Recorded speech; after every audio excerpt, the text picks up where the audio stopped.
кој е еден од најпосветените читатели на Илина. И кажи колку пати ја прочитав? Првата колку пати ја прочитав? Може би 7 или 8. Не знам, може повеќе.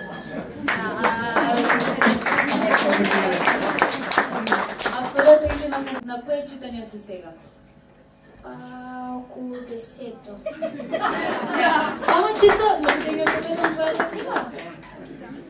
Вака изгледа книга која била 10 пати читана во месец и пол. Така да еве.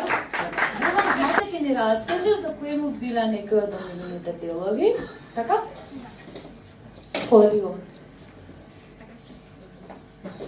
Здраво на сите, јас сум Јован, имам 9 години, многу сакам да читам книги и тоа ми е моето најомилено хоби.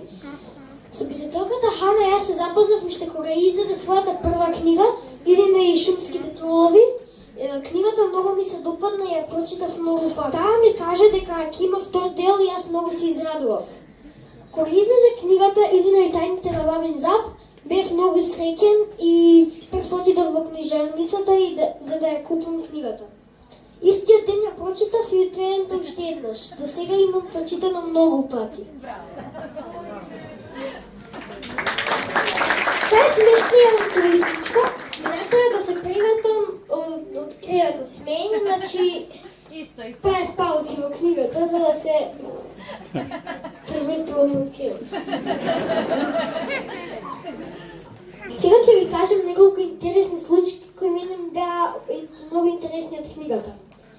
Првата случка е на самиот почеток на книгата, кога Илина се седи во својата соба со книга во рака и некој ја вика Илина сега си вика, што сега сум направила јас лошо. И си се прашува и доаѓа мајка и држи во рацете кутија со бомбонjera полно се изгризени чоколадца. Илина, мораше ли сите овие да ги крицнеш помалку од сите и да ги вратиш во кутијата? Така. Немам што да ги послужам гостите, морав да ископам некој сладко од бели вишни. Кој знае дали ќе го преживееме? Постарно од тебе. Мама, сите беа со различен вкус. Едно имаше со малина, друго со кафе, тоа секако цело го оставив.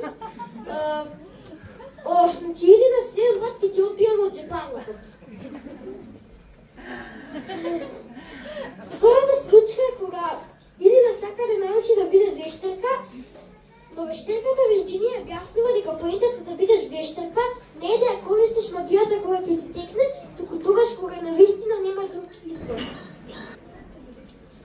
И Илина не го послушува тоа и цело лето ја напнува Вирџинија, сакам да учам да бидам вештарка, и на крај Вирџинија попушта и рекла дека ќе ја учи да слуша, ама не тоа обично слушање, туку вештарското слушање. Илина мислела дека е нешто досадно да слуша. И тогаш еден ден се пикнала тајно во лабораторијата на Вирџинија и чепкала во книгите и го утнала рецептот за лечење од акни. Кога Вирџинија дошла, ја искарала и ја завршила кариерата како вештарка.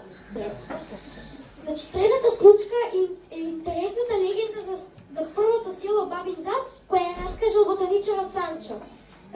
Значи, луѓето во тоа село биле многу приврзани со природата. Како роднина го сакаш и се читувате, но тоа не значи дека ви нема да се карате. И тогаш еден ден природата им позборала за да им врати, кога биле неблагодарни. И по неколку дена непријателска војска доаѓала кон земјата. Луѓето не знаеле што да прават. Не сакале да бегаат, бидејќи биле многу приврзани со земјата, знаеле дека ако се борат ќе изгубат, а и не сакале да впаднат во робство. И ја прашале природата за да им помогне. И природата им помогнала како што знаела.